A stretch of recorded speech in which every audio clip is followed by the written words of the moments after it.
For today's discussion and subsequently few more, maybe 4 to 5 classes for 1 hour each, we will discuss a very important topic, the complex numbers. It is very important for students who are studying in class 11th and 12th, and even more important for students who are preparing for competitive exams like IIT, JEE, and other engineering entrance exams. It is also important for people who wish to develop their career in computer science and engineering, electronics engineering, data science, artificial intelligence, machine learning, and of course, for further study in mathematics. So let us concentrate on basic fundamentals of complex number here. So, so the topic today is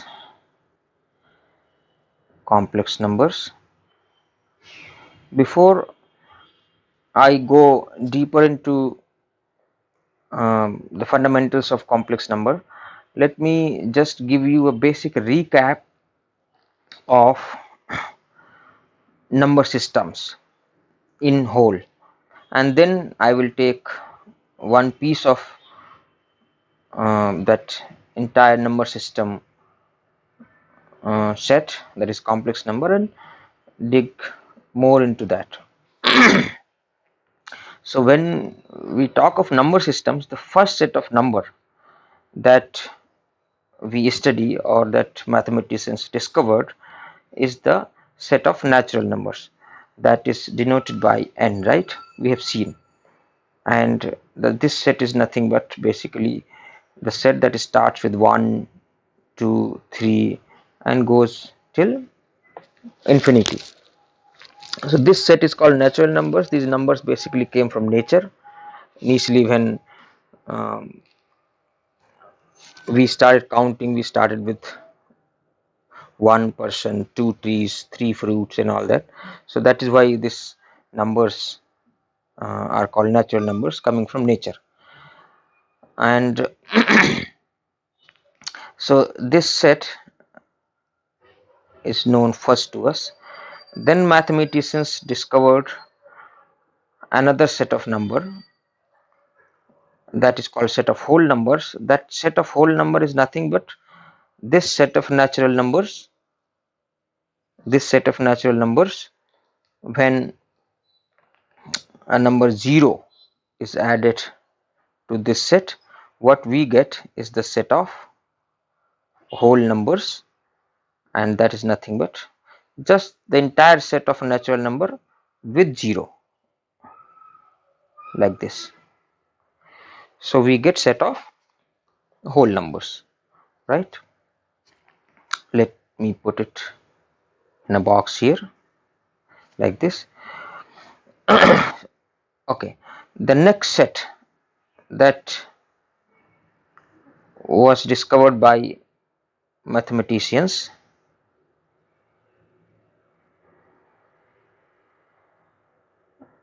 is set of integers. What is set of integers? The negative numbers are added to this set of whole numbers. So to this w we add negative numbers like -3, -2, -1. When we add these numbers to the set of whole numbers, what we get is the set of integers denoted by I. So I will write it, set of integers, right? So how do we denote this set? I is denoted by -3, -2, -1, 0 and 1, 2 and 3 natural numbers, right? So this set is set of integers.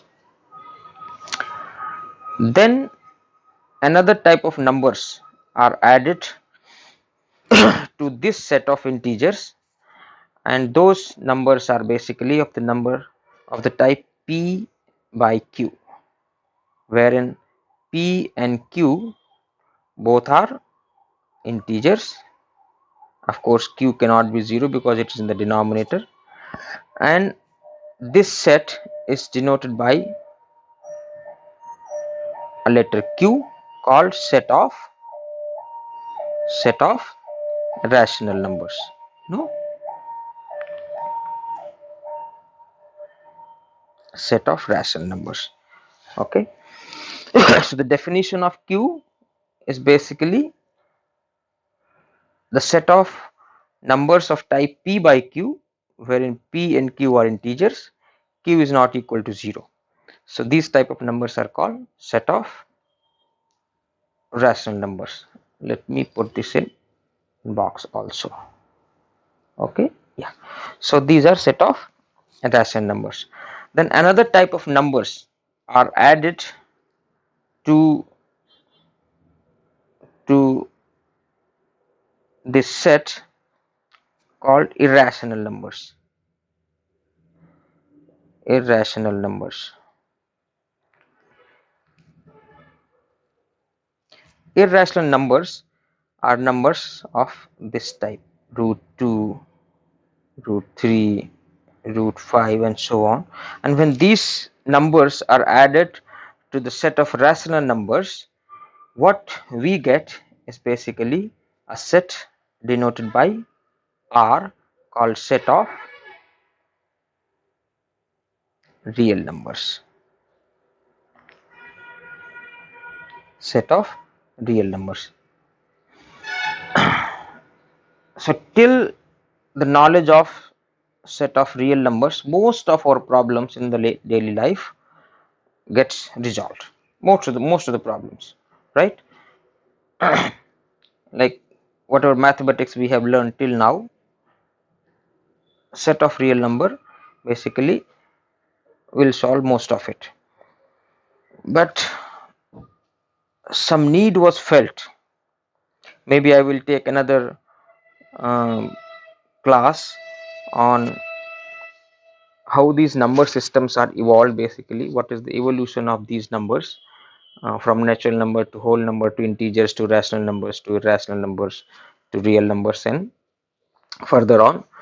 But here I'm just briefing this entire evolution.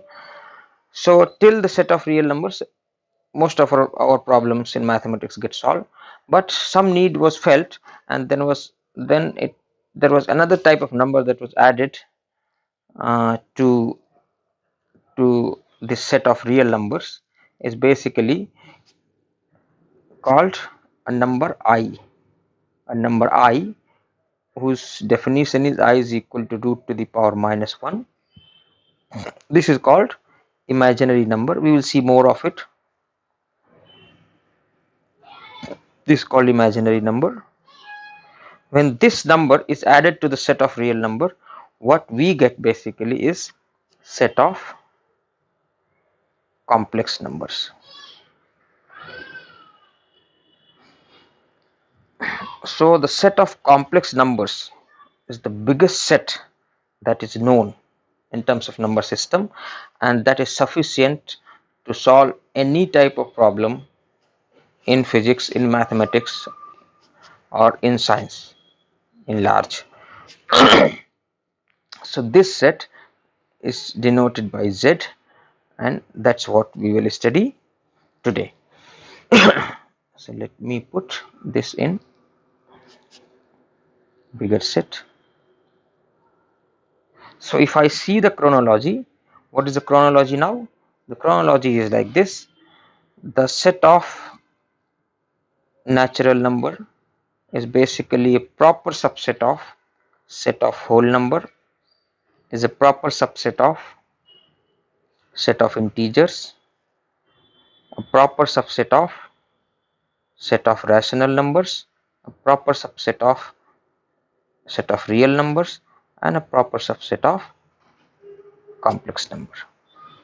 This can also be written as just n is a subset of W, subset of I, as a subset of Q, is a subset of R, and is a subset of Z. So that is the chronology of number systems. Having just seen this briefing, let us go and see what are complex numbers. So complex numbers, I will denote a complex number by small z, is a number of type A plus IB. What is A and what is B? A and B both are real numbers.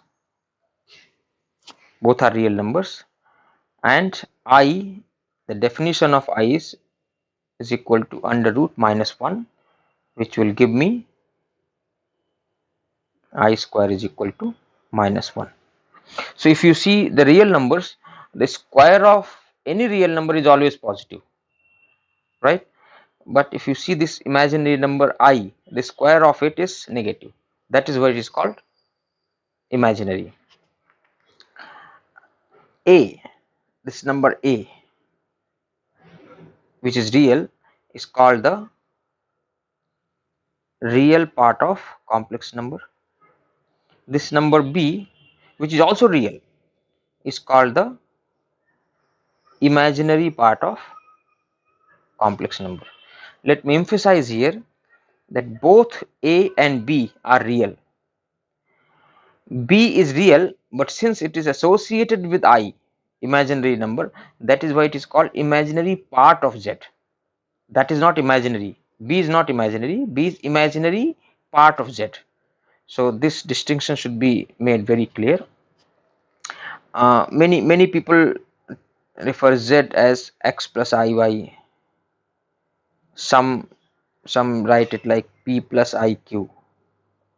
It's all same. It's just a representation, right? So X and Y, P and Q all are real numbers, and I square is equal to minus 1 we have seen. So let me just take little more about uh, values of I. So I we have seen is nothing but I square we have seen is equal to minus 1, right? Let me see what is I cube. I cube I can write as I into I square. I square we have seen is minus 1, so that becomes minus I, and I to the power 4 I can write I square into I square, which is equal to minus 1 into minus 1, that becomes 1. So if you see, I is of course I square is minus 1, I cube is minus I, and I to the power 4 is 1. So if I if I add I to the I square plus I cube plus I to the power 4, what will I get? I get I square is minus 1, I cube is minus I, and I to the power 4 is 1, that is equal to 0. This might seem as of now very easy, very trivial, but this gives me a very important concept that I will use uh, in further discussion, and that is sum of sum of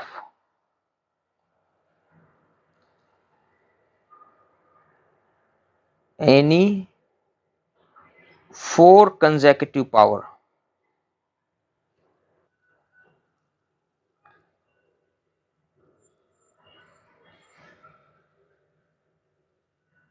is 0. Sum of any 4 consecutive power is 0. So here if I write in general, I to the power n plus I to the power n plus 1 plus I to the power n plus 2 plus I to the power n plus 3, where n is what? Where n is I can write a positive integer, right? Or I can write where n is a natural number. positive integer or natural number, is one and the same thing, is 0. Sum of any four consecutive power of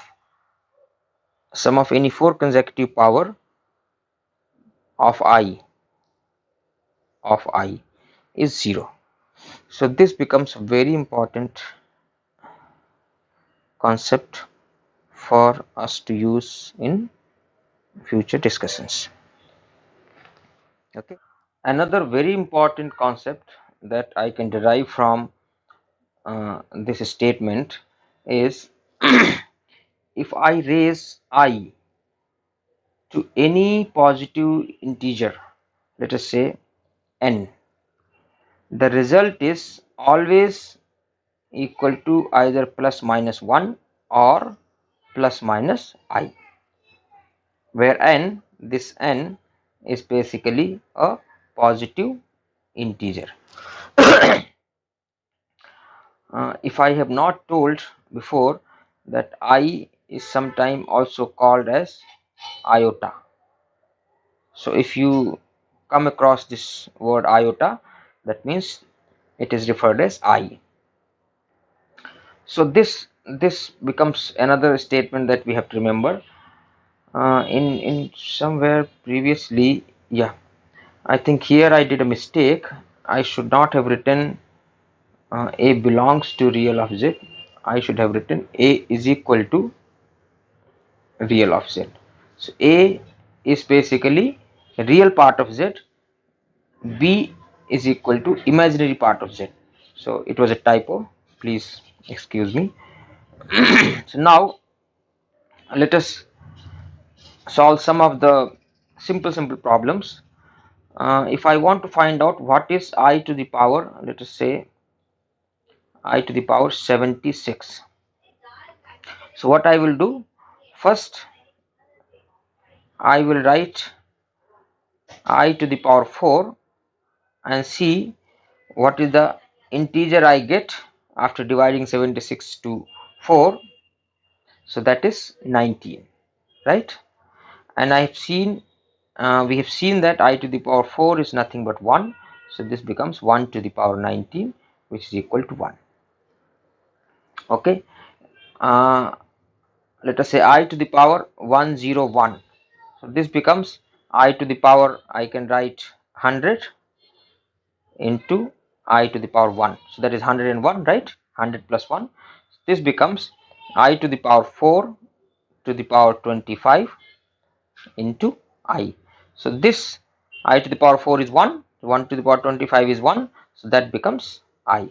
So I can raise this number I, iota, to any positive integer, and I will always get either plus minus 1 or plus minus I. Now let us try to solve another simple example. Let us say I want to solve I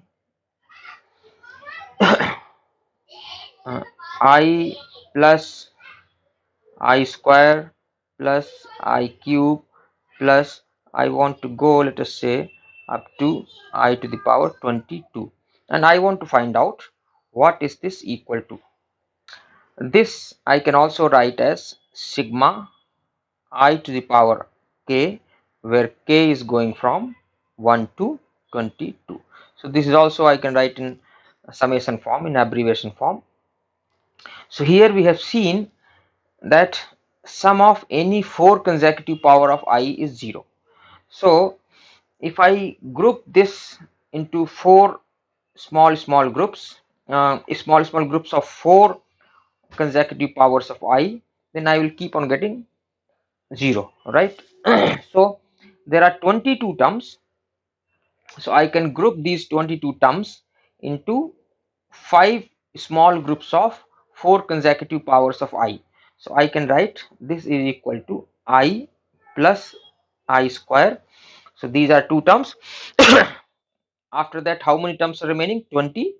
So I can write first group of 4 terms plus second group of 4 terms and so on, and the last group of 4 terms, 4 consecutive power of I. So this becomes 0, this becomes 0, and similarly all these 4 consecutive powers of I when they are added together will become 0, and here I will get I plus I square, which is equal to -1. So this is the answer of this summation. We will solve more questions subsequently as we proceed more. Now let us see how we represent complex numbers in pictorial way. Okay, so we know that real numbers are represented on a number line, right? Real numbers. So this is a, I say, number line. Okay, so here if I say this is 0, then all these numbers right of 0 are positive real numbers, right? And this side of 0 are negative real numbers.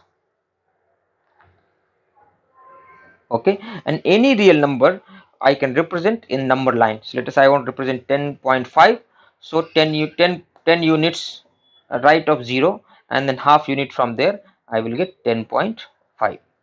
Any number, be it integer, be it rational number, irrational number, any type of real number I can represent in number line. Similarly, a complex number, let us say z is equal to x plus iy, can also be represented pictorially in two line system, because there are two real numbers, right? One real number is x, another real number is y, so I need two number lines to represent x and y. In one line I will represent x, in another line I will represent y, right? So how do we represent? I will have one line and I will have another line. Okay, this horizontal line is called real axis. This vertical line is called imaginary axis.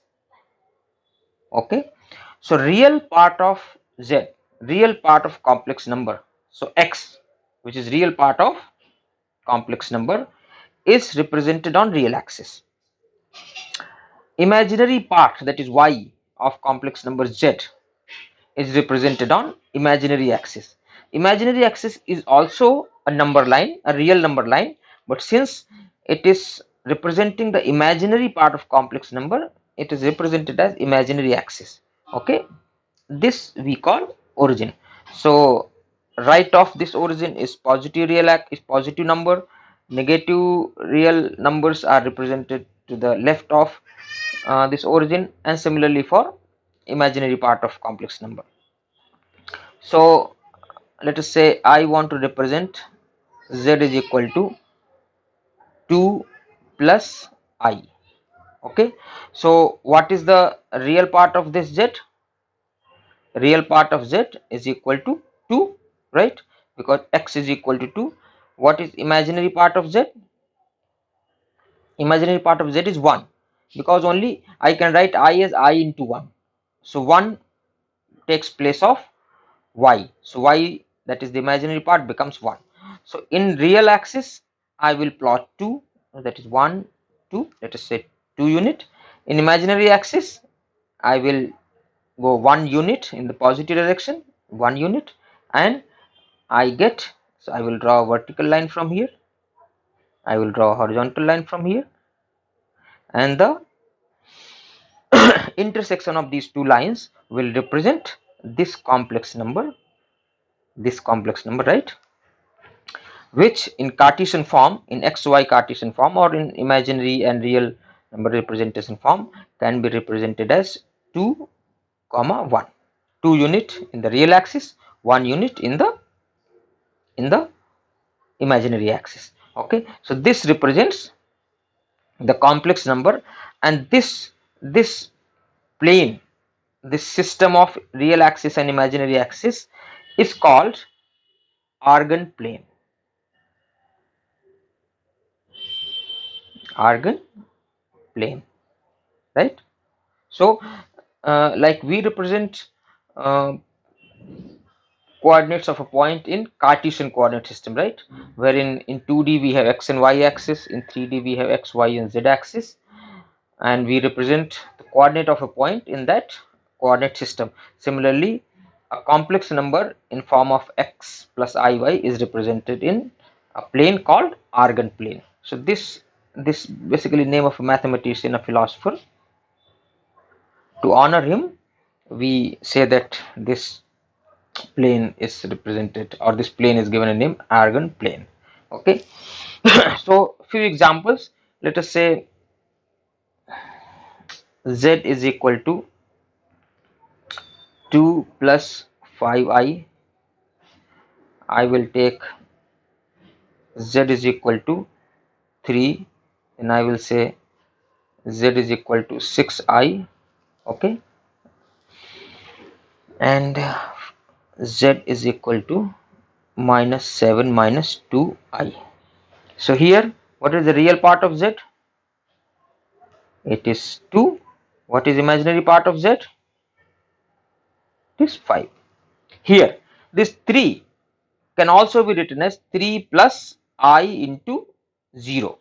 So real part of z becomes 3 and imaginary part of z becomes 0. This 6i can be written as 0 plus I into 6. Okay, so real part of z becomes 0 and imaginary part of z becomes 6. Here on the same line, real part of z is nothing but minus 7 and imaginary part of z is nothing but minus 2. Okay, so this type of numbers where imaginary part is 0 are called purely real, right? These types of number, this type where real part, real component of that complex number is 0 are called purely imaginary numbers. Okay, and this type of numbers where neither real part nor imaginary part are both 0 simultaneously are basically called complex numbers. So every number is a complex number. Only thing, if the real part becomes 0, the number becomes imaginary. If imaginary part is 0, number becomes real. Otherwise, they're complex. Complex means combination of real and imaginary component, right? And this word complex does really not make things complex. It really makes things simple. It is just that this combination of some set of numbers, and that makes it complex, not in the real meaning. And so this is also a complex number, right? So now if we represent these four complex number in Argand plane, so I get this as Argand plane. Okay, and let me give it a suffix. I will say this is z1, this is z2, this is z3, and this is z4. So where is z1?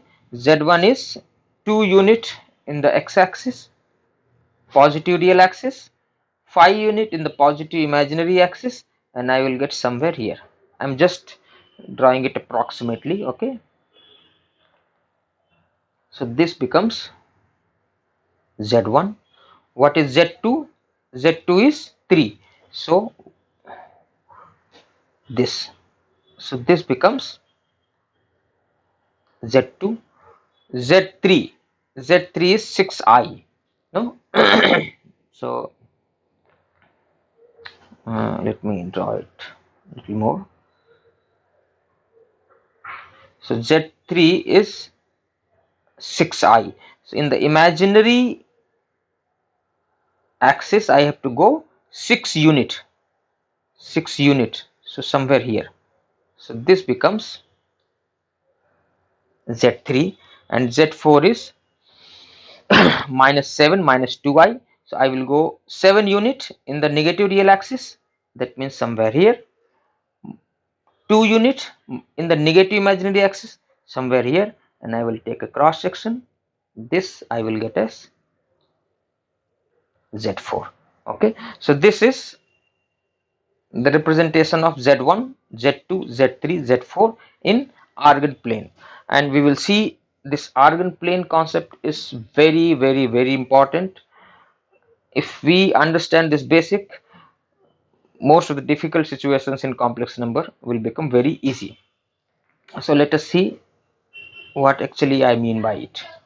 Now I am drawing again the Argand plane. I think in most of our in most part of the discussion we will be drawing Argand plane many times. Okay,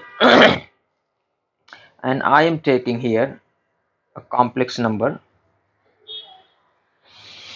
I am taking here a complex number z is equal to uh, simple 1 plus I.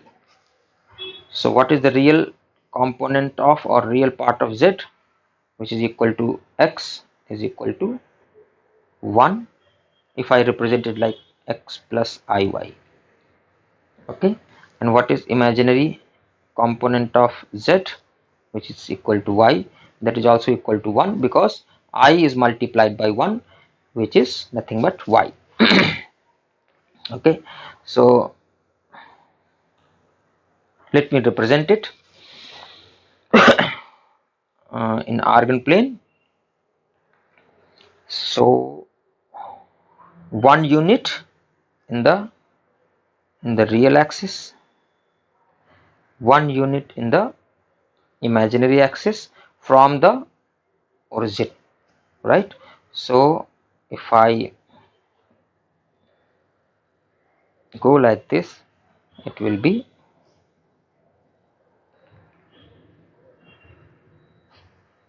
so this is 1 unit, right, in real axis, and if I take a projection here, this will be 1 unit in imaginary axis.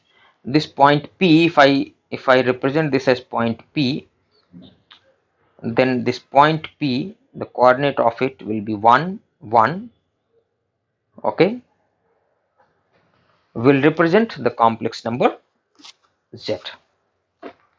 Okay, and if I join this point P from origin O by an arrow, you see arrow, this vector, then length of this vector, that is OP. What is length of this vector? Very important, just understand here. Length of this vector OP is called magnitude of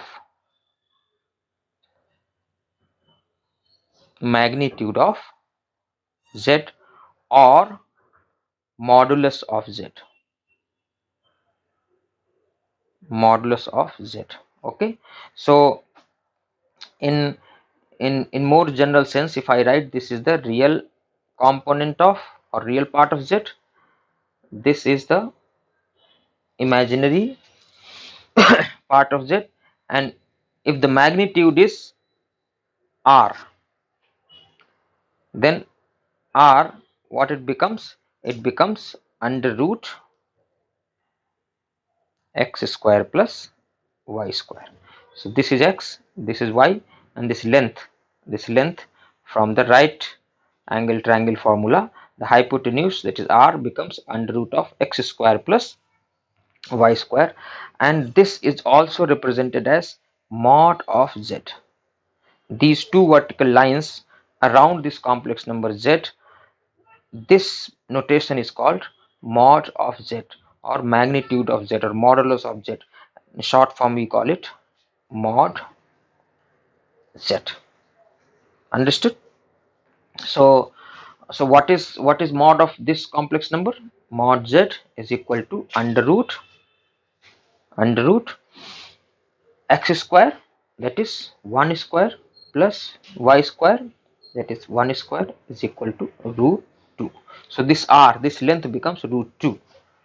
So in more general form, I can write mod of z is nothing but under root real component of z square plus imaginary part of z square. So this is the formula of magnitude or modulus or mod of z, and I will put it in a box for you to remember it. Very, very, very important concept, magnitude of z. Now, this this vector OP makes an angle, makes an angle theta with the positive real axis. Mark this statement, positive real axis. So from positive real axis, the vector OP, what is P? P is the representation of complex number Z. So that vector OP, the angle of OP with the positive real axis is called, in this case theta, is called argument of Z. Argument of Z is written as argument of Z.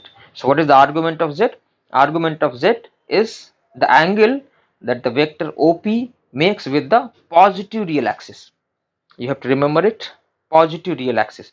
You cannot measure this angle with any other axis, negative imaginary axis or negative real axis or positive imaginary axis. No, it has to be measured only with the positive real axis. That is very important. So here if I write tan theta, then what is tan theta from the right angle triangle? Is perpendicular to the base. So this becomes the estimation of from this uh, equation we can find what is the value of theta, and that theta is nothing but argument of z. So this is also another thing that we have to remember uh, in study of complex numbers. now now if I know, if I know uh, let us say this is the complex number, okay, and let us say if I know what is the magnitude of complex number, that means I know what is the distance of that point P in argon plane, which is representing the complex number. What is the distance of it from the origin? And let us say I know that is equal to r. In our previous discussion we have seen that is r. And if I know what is the angle that it is making with the positive real axis, so let us say theta, then r is the magnitude and theta is the argument of complex number, then I can find out what is the real part of a complex number and what is the imaginary part of that complex number, right? So what is the real part of that complex number? Is nothing but this length, right? And what is the imaginary part of complex number? Is nothing but this length, okay? So I can easily find out in a right angle triangle that if this is r and this is theta, this is nothing but r cos theta, and this is nothing but r sin theta, okay? In a right angle triangle you can easily estimate that if the hypotenuse is r, then the side adjacent to the angle becomes r cos theta and the side perpendicular to the angle becomes r sin theta. So this becomes x and this becomes y. So I can write z is equal to, I can write z is equal to x plus iy, which is r cos theta, plus I y is r sin theta. This is another representation of complex number, and this is also very much used in our system in our study of complex numbers, and we will see what is the difference between these two. So this is nothing but x and this is nothing but y. So now having said this, let me take a complex number. Let me take a complex number. Now again I will draw argon plane, okay, take a complex number take a complex number and say this is x, sorry, this is x and this is y and this is theta and this is r. So I am defining real part of z, z is this, real part of z as x, imaginary part of z as y, the magnitude of z is r and the argument of z is theta. So what is the relation between r, theta, x and y? R is nothing but x square plus y square and tan theta is nothing but y by x. So I represent, just concentrate here, I represent z is equal to x plus iy. Okay, this type of representation wherein I am representing the complex number in its real component and its imaginary component is called Cartesian representation, Cartesian form of representation, Cartesian form. This is called Cartesian form, right? Now if I write z is equal to x plus iy, what is x? X we have seen can be written as r cos theta, y can be written as r sin theta. So if I write this, z is equal to r cos theta plus I into r sin theta, then this representation wherein the complex number is represented in its magnitude and argument form, in its magnitude and argument form is called polar representation, polar form, polar form, right? This polar form is also written, many mathematicians or authors write as z is equal to r e to the power I theta, whereas r is defined as the magnitude and theta is defined as the argument, and this representation is also used many times called Euler form,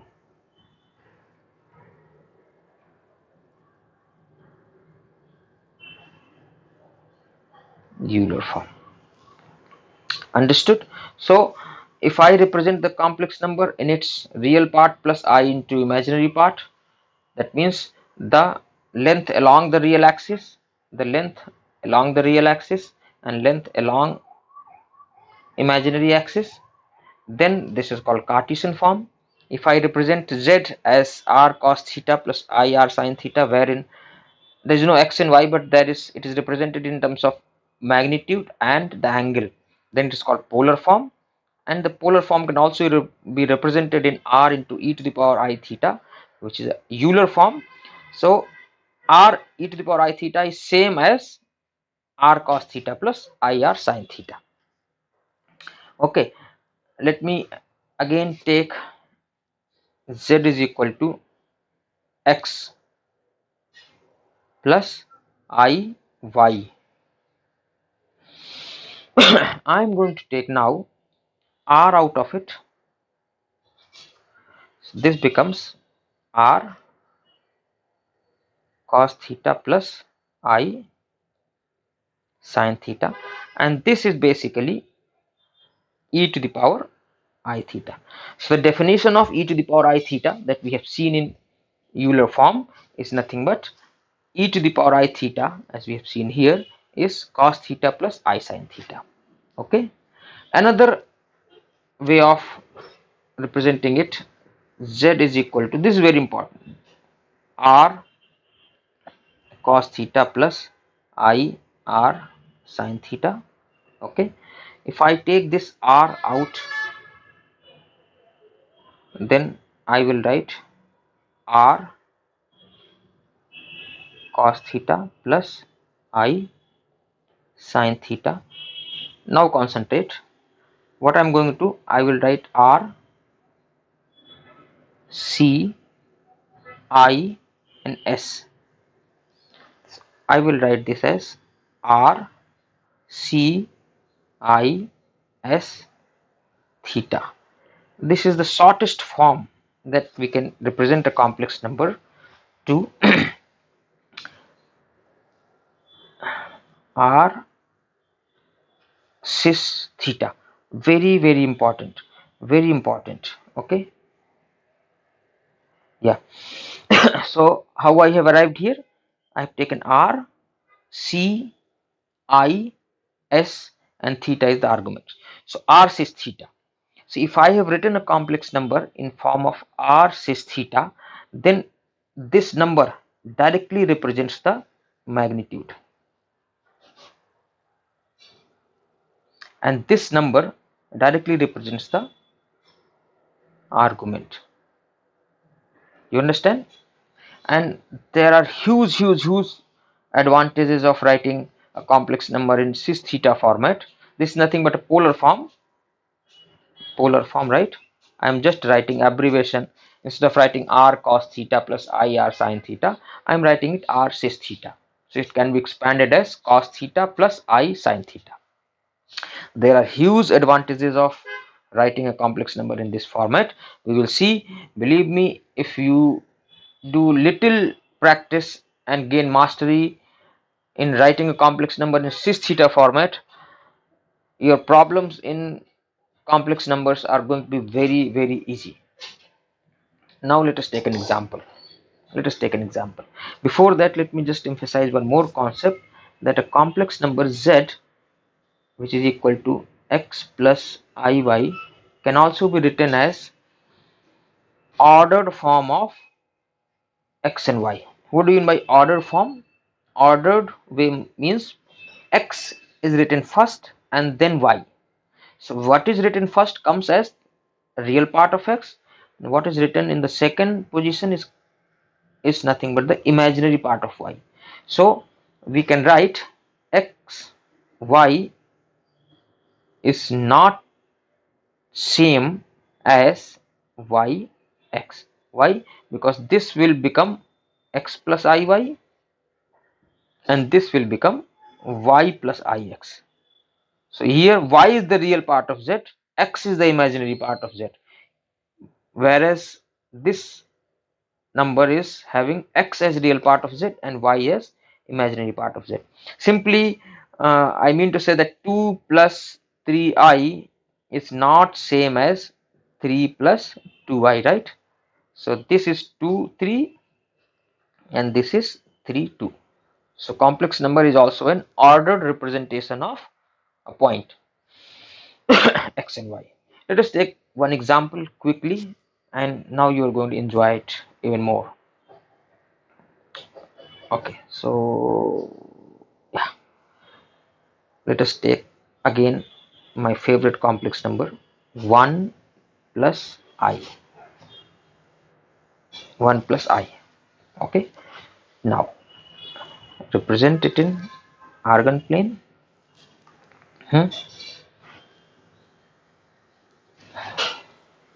Represent it in Argand plane. So real axis, imaginary axis. Oh, see, every time I'm writing real axis, imaginary axis, O, just to emphasize that you don't forget or you don't mix up the things. You don't put imaginary component in real axis. You should not put real component in imaginary axis. You should make sure that the angle that is the argument of z is measured from the real axis in counterclockwise direction. The distance of z from O will be the modulus of z. That is why I'm writing everything every time. So this, so what is 1 in our complex number? This is 1, this is 1. Okay, so what is r? R becomes root 2. root of under root of 1 square plus 1 square, that is root 2, and if you solve this theta, that becomes pi by 4 radian. So what is the polar form? Quickly, what is the polar form? Polar form is z is equal to r, which is equal to root 2 cis theta, which is equal to pi by 4. Right, easy. So in this representation, this number readily tells me that this is the magnitude, and this tells me this is the argument. Whereas in this representation, magnitude and argument is not directly seen here, you have to calculate. But what is directly seen here? The real component of z, that is 1, the imaginary component of z, that is 1 in this case. Okay, so I can write here that 1 plus I in Cartesian form is same as root 2 cis pi by 4 in polar form. Is it making sense? Yes. Okay. So if I want to write complex number in polar form, I have to see two things. What are two things? How far is that complex number from the origin? That is the magnitude, and that is always positive. Okay, distance, that is the distance. Even if complex number lies here or somewhere here or somewhere here, the distance of that point from the origin is always going to be positive. So magnitude is always positive, and then I will see what is the angle that vector, this vector, this vector, that vector is making with respect to positive real axis measured in counterclockwise direction, and that I will write as theta, and I will simply write r, that is the distance, into cis angle, right? So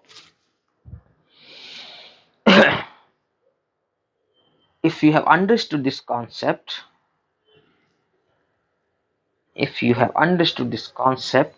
then tell me, what is the polar representation of 1? So what is 1? What is 1? If I draw 1 here, this is 1, right? This is the real axis, this is the imaginary axis, this is the origin. So this is 1. So what is the polar representation of it? What is the distance of this point from origin? 1, that is r cis. And what is the angle of this line with respect to positive real axis? In this case, 0. So 0. Very simple. 1 will become 1 cis 0. What is 2? 2 will become, only the magnitude will change, right? 2, it will only go here.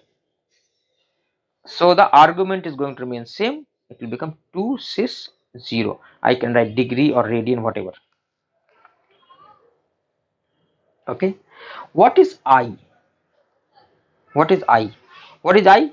I is basically 1 unit in imaginary axis, right? 1 unit in imaginary axis, this axis, you see.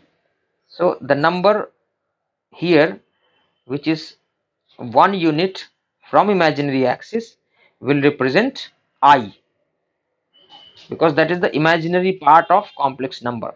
So how can I represent this in polar form? This will be basically this vector. So what is the distance of this point from origin? Is 1 cis. And what is the angle of this vector from the positive real axis measured in counterclockwise direction? That is pi by 2. So I will become 1 cis pi by 2, or simply put, cis pi by 2. What about minus 1? I will quickly write here. You just see why I am writing this way. So the distance is 1 from the origin, and the angle is pi. And what is minus I? Minus I is, distance is 1. This is minus I, no? So distance is 1 from the origin.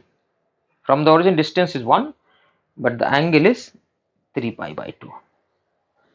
Let me also tell you, if you are measuring angle in clockwise direction, then you write it as positive.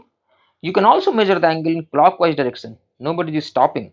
Only thing you have to write it in with a negative sign.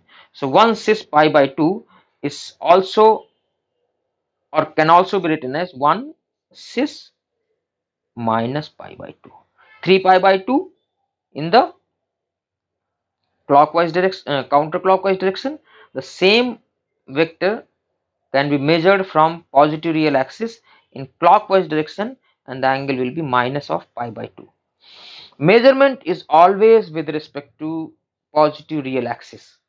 It can be in counterclockwise direction, you put positive sign. It can be in clockwise direction, you put negative sign, but it will always be measured with respect to positive real axis. So this is very simple. So when you say all the real numbers, all the real numbers in real axis will either have 0 as the argument, that is the positive real number, or they will have pi. So numbers lying